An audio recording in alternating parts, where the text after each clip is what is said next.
Hello, welcome to this lecture on presentation layer. In this lecture, we will discuss about the functionalities of the presentation layer, different and the design issues of the presentation layer. So, presentation layer actually it belongs to the higher OSI layer. It is the sixth layer of the OSI model, and upper OSI layer can be thought of as the user support layer, and they allow interoperability among unrelated software system. So, presentation layer is concerned with the syntax and semantics of the information exchange between two systems. It is concerned with the syntax and semantics of the information exchange between the two systems. So, this is the position of the OSI layer, this lie between the fifth layer and seventh layer, session layer and application layer lies between session layer and application layer, and then one header has been added here at this layer, just 6 has been added here at this layer in this layer. So, these are the responsibilities of the transport layer. Main responsibilities of the transport layer are translation and then encryption, decryption, third one is authentication and then compression.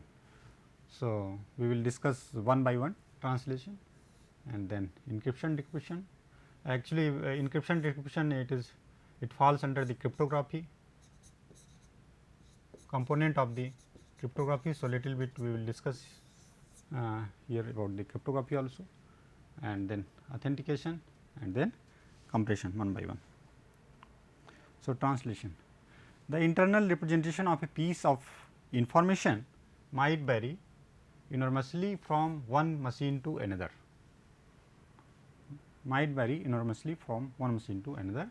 The presentation layer is responsible for solving this problem, and there are two approaches for solving this problem. One is direct method and another one is indirect method. So, translation अगर हम इसको समझना चाहें, translation जैसे suppose करिए आप Hindi language में बात करते हैं, इंग्लिश लैंग्वेज में बात करते हैं, यानी कहीं पे चाइनीज़ में बात हो रही है, लेकिन सभी लोगों के लगभग कंट्रीज़ में इंग्लिश एक ऐसी स्टैंडर्ड लैंग्वेज के रूप में है, और उसमें से आप किसी कंट्री में जाते हैं, आप इंग्लिश लैंग्वेज करते हैं तो बहुत सारे ऐसे लोग मिल जाते हैं जो इंग्लिश को कन्वर्ट कर सकते हैं किसी भी, जर्मन में, फ्रेंच में. So you need not be to worry to study about other languages. So, there are that concept is there in direct method and indirect method of translation. In direct method, suppose there are two computers in which internal information in which they are represented differently in different systems, such as suppose in one it has been put in form of ASCII, and in another one it is put in the form of another system, another format, and you want to send some message from this computer to another one, suppose 1 to 2, then what will happen? There is a need of converter which will convert this ASCII format to this EBCDIC format, and if it is done at the receiver end, then it is known as the direct translation, but this method is not always useful. For example, if you are sending suppose connecting with several you are sending the message to several receivers, 100 receivers, 200 receivers, then everyone need such converter at their end, and if language changes, then more problem will occur. In indirect method, firstly we will convert it into the standard format, and then at the receiver end, at the sender end we will convert it into the standard format, and then at the receiver end the standard format will be converted into the required one. So, that is known as indirect transfer, indirect translation. For example, just I have earlier said that English language, we want to go to some country, suppose German आप speak करना चाहते हैं, लेकिन English में आपने उसको convert कर लिया, और इंग्लिश से जो है जर्मन में बहुत सारे लोग मिल जाएंगे उसको कन्वर्ट करने के लिए. तो सिमिलरली ये सेंडर इंट पे आपने स्टैंडर्ड फॉर्मेट में कन्वर्ट कर लिया एंड देन रिसीवर इंट पर जो है EBCDIC कन्वर्टर उसको स्टैंडर्ड फॉर्मेट EBCDIC में कन्वर्ट हो गया. So, one it is recommended by the OSI indirect method and the recommended model is abstract syntax notation. Abstract syntax notation. What is abstract syntax notation? This model not only take care of the translation problem, but it also handles other formatting problems such as change in such as different type of data, text or program, and the diversity in data storage, and it is its implementation is independent of the format, and ASN1 uses the concept of object. Actually, it is an object is an information entity which uses the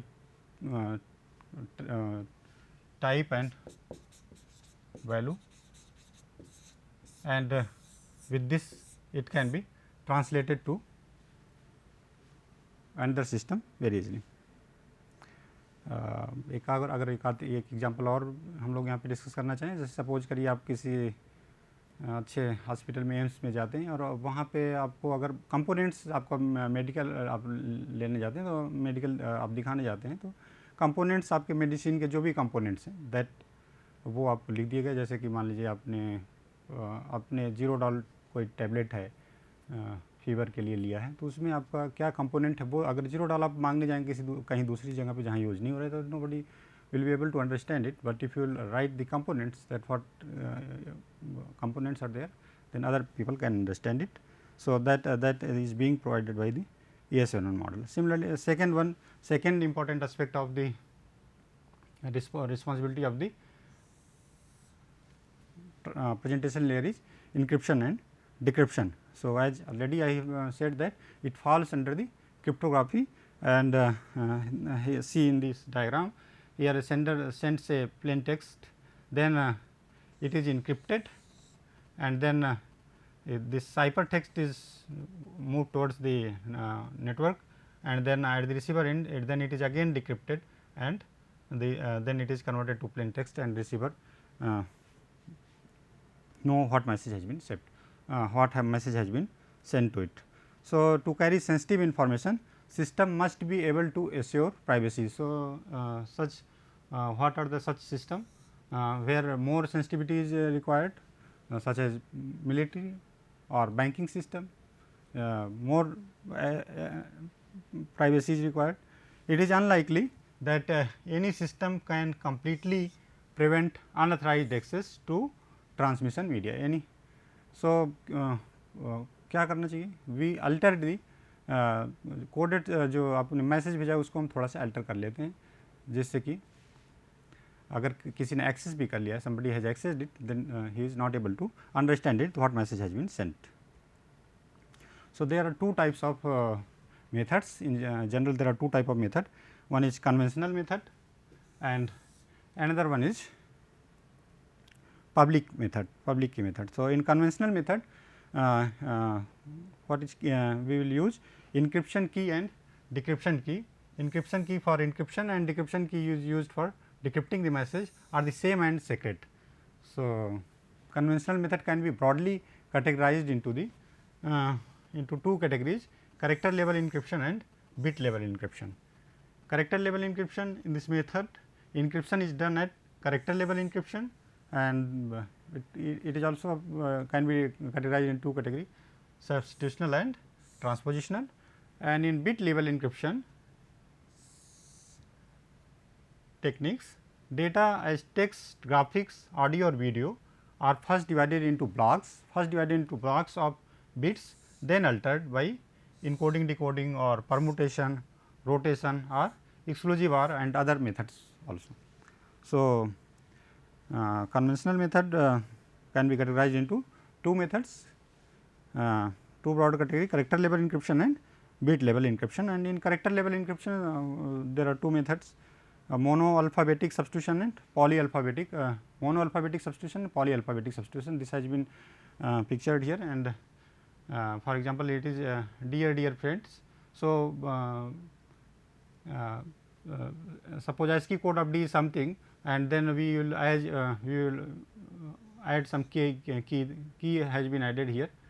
Suppose you will shift it up to 3 points. So, D is converted into E F G, and then E is converted into S. Similarly, it has been done here, and then at the receiver end when we will decrypt it, then we will subtract these 3 keys. So, G is again converted to D, but it is easy to snooper can also easily crack it. Second one is polyalphabetic substitution. It is relatively more powerful than monoalphabetic substitution. Here position of the letter matter. Suppose D is on the first position, so it is converted into E. E is on the second position, so second position, so F and G. Similarly, A is converted into D, and second year is, you see here second year is converted into this another word GLIA. So, but here in conventional method you see you can observe that the encryption key and decryption key are the same. Second one is bit level encryption, which is done at the bit level, and first one is one method is we have taken just 2 example, rotation and exclusive. In rotation, here this is the message 0 1 1 0 0 1 1, and after one rotation this 1 has been converted here, then 1 0 1, and after that 0 0 1 0 1 1 0 0 1 0 1 1 0 0 1 this, and after 2 rotation, two rotation this 1 1 will come here, 1 1 will come here, and then this remaining message 0 1 1 0 0 will come here from here to here. So, this is the, and after 3 rotation, similarly after 3 rotation this position 0 1 1 will come here 0 1 1, and then 0 to last 2 this will come here, 0 1 1 0 0 will come here. Similarly, in exclusive OR method, a key has been used and the message, this is 8 bit plain text and this is key, and if you will see if both these are same, key and the message are same, then it will convert it into 0, otherwise it is 1. So, 0 1 1 1 1 0 and 1 0 1, and similarly here 1 1 same. So, it is 0, and the same key is again used here for decrypting it, and if these are same, then it will be converted into 0, otherwise 1, and you observe that the same message has been received which has been sent by the sender. So, this is the we will discuss in exclusive OR method, we have discussed in, and another method is public key method. So, public key, this method RSA method, RSA encryption, this was proposed by Rivest, Samir and Adleman, and in this one party uses a public key KP, the other party uses a secret key KS, both uses a number n. So, here the secret key, the encrypted key and decrypted key are different. So, the whole idea behind RSA is the way in which this KP, public key, secret key and this n are chosen. This is done using number theory.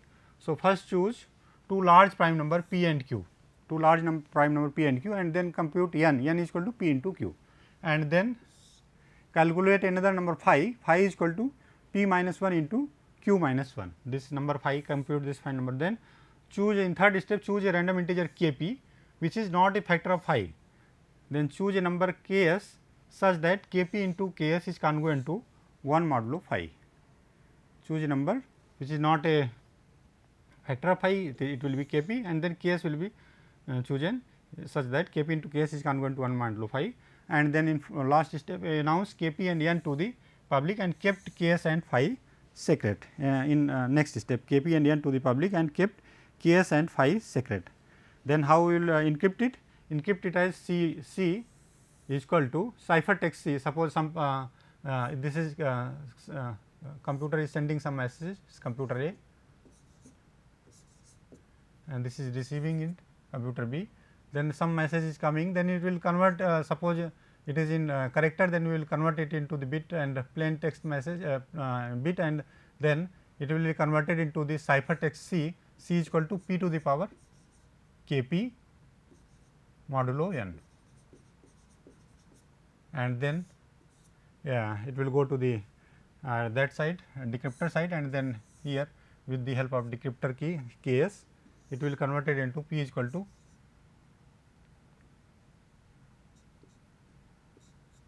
C to the power Ks modulo n, P is equal to C to the power Ks modulo n. So, again you will get the original plain text message P. So, what is the restriction here? For RSA to work, the value of P must be less than the value of n. If P is large plain text, then we need to be divided into blocks to make value of P less than n. For example, suppose here choose P is equal to 7 and Q is equal to 17, then n is equal to 7 into 17 109. Choose K P such that it is not a factor of P minus 1 into Q minus 1. So, P minus 1 6 and Q minus 1 16 96. So, 2 and 3 are factor of this. So, 4 are factor. So, it will not be chosen. So, what will be the value of K P? Value of K P will be 5 because it is not the factor of 96. So, what will be the value of Ks? Value of Ks will be chosen such that 5 into Ks modulo 96 is equal to 1. So, value of Ks will be, what is the value of Ks? It will be 77, you can check it, 77 into 5, 77 into 5, 385, and it can be written as 96 into 4 plus 1, 384 plus 1.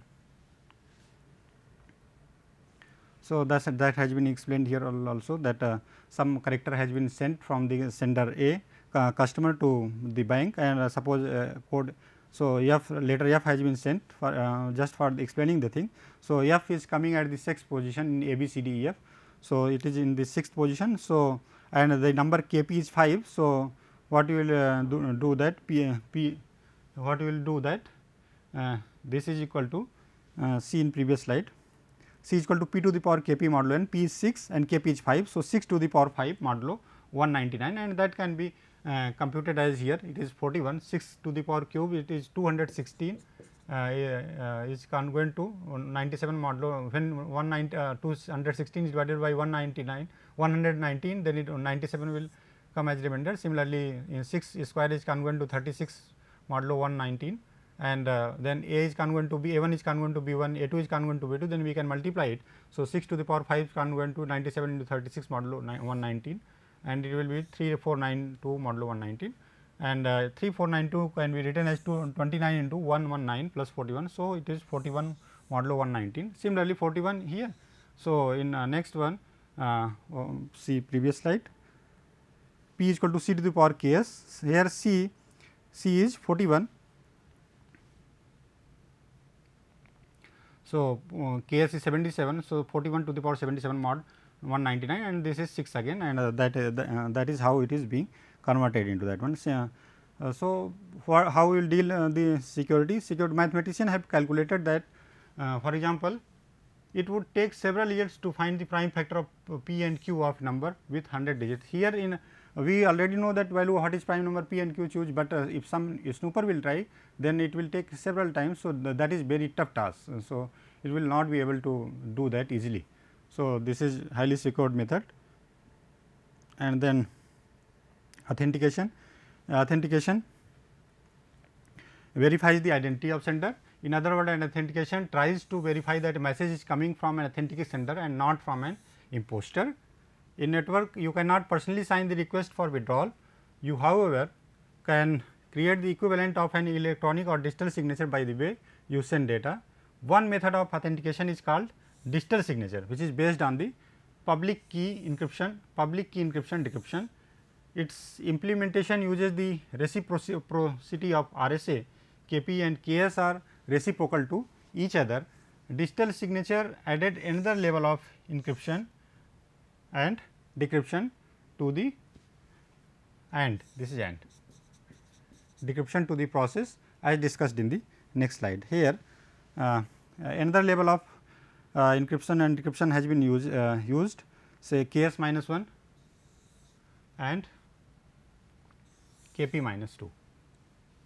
So, some plain text has been sent from customer to this, then it uses this secret key K s minus 1 and convert into the ciphertext C1, and then this ciphertext C1 is converted into the ciphertext C2 through this public key K P minus 1, and then by this when this come to this bank, then this using this secret key case minus 2, it will convert this C 2 into C 1, and then this copy of C 1 is being saved by this bank and for further use, and then C 1 is converted by this public key K p minus 2, it is converted into K p. And if suppose some dispute arises someday, and this customer says that I have not sent this message, and then bank can say that we will take this copy C 1 and apply K p minus 2, and it will generate P, and will say that this has been sent by you, because bank cannot generate C 1 because it does not have the K s minus 1 until it has created this C 1 through K s minus 1, and this message has been sent here, it not possible for the bank. Obviously, if it claim customer can claim that it has been hacked by someone, then but then liability does not lie on the bank, and the court can say that bank is not responsible for such loss. Then last aspect of this representation layer is data compression. Data compression actually reduces the number of bits to be transmitted. Number of bit two bit, कितना भी suppose करिए आपके पास कितना भी transmission medium fast हो, लेकिन अगर एक अलग टेक्निक है कि कंप्रेशन, डेटा कंप्रेशन करने की, कि ज़रूरत आपको पड़ेगी कि कितना मैसेज आप भेजना चाह रहे हैं और फिर आपको कहीं दोबारा ना ट्रांसमिट करना पड़े. So transmit you how to compress the data. This is very important aspect, and you have seen it many aspect of life also. So, data compression becomes particularly important in the transmission of multimedia such as text, audio and video. Data compression becomes particularly important in the transmission of multimedia such as text, audio and video. अभी जैसे हम लोग देख रहे थे कि कई बार आप फाइल्स जिप करते हैं फिर भेजते हैं, तो जिप करके आप मेल पे भेजते हैं. अदरवाइज़ क्या होगा कि मेल मान लीजिए कितनी भी स्पीड हो आप मेल से भेजने का, अगर उसको 10 बार में करेंगे तो 10 बार करने का जो प्रोसेस, 10 टाइम्स करने का जो प्रोसेस है वो अलग टाइम लगेगा उसको.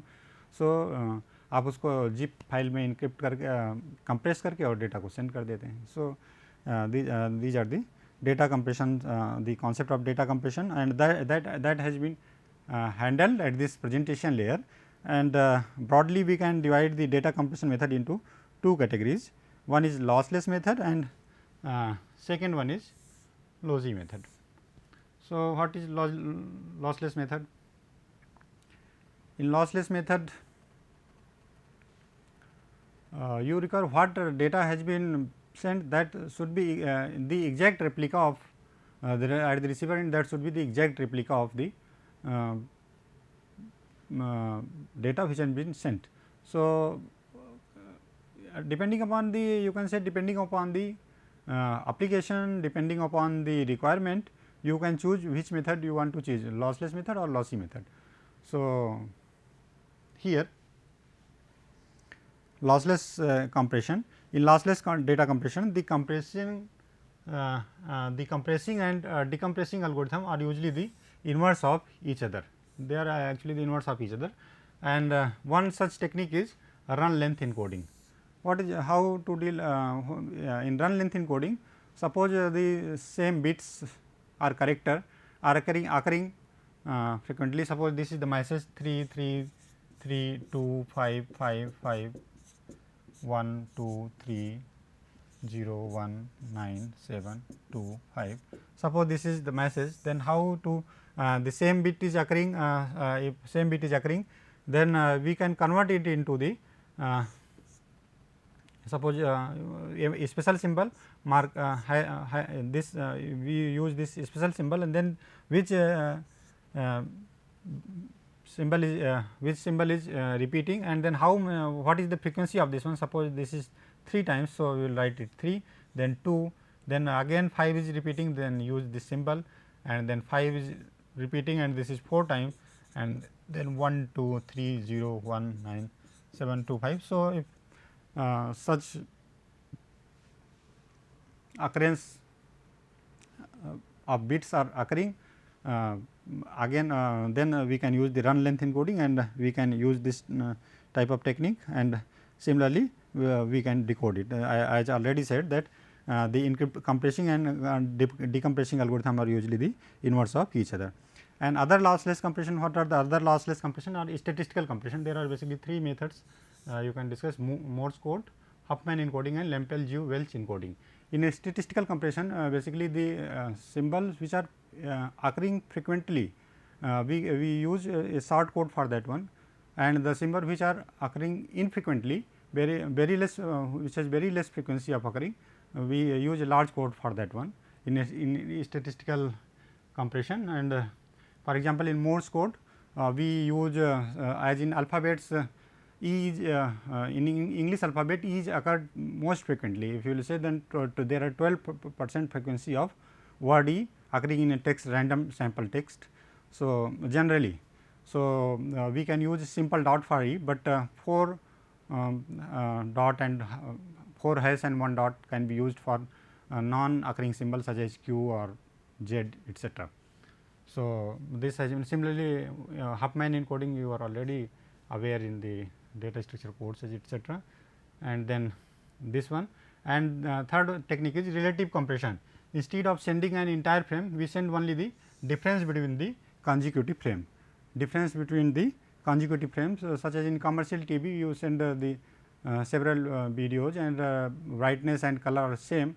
If brightness and color are same, then what is the difference between consecutive frames? What is the difference that is needed to be sent? Just that is needed to be sent. So, you can reduce the size of the data. And another is lossy compression.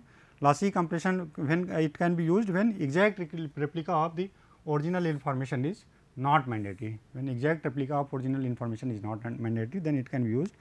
For example, you have studied about many mathematical transformation, such as Fourier transform, etc., in which there are several coefficient, and if there is not a sharp boundary in the image, then first few coefficient actually capture the image of the the sketch of the image. And two major methods which has been used here are lossy compression techniques are joint photography expert group JPEG, and then motion picture expert group MPEG. So, in this joint photography expert group, basically picture and graphics are being converted through this method, and videos are converted compressed through motion picture expert group MPEG. So, thank you.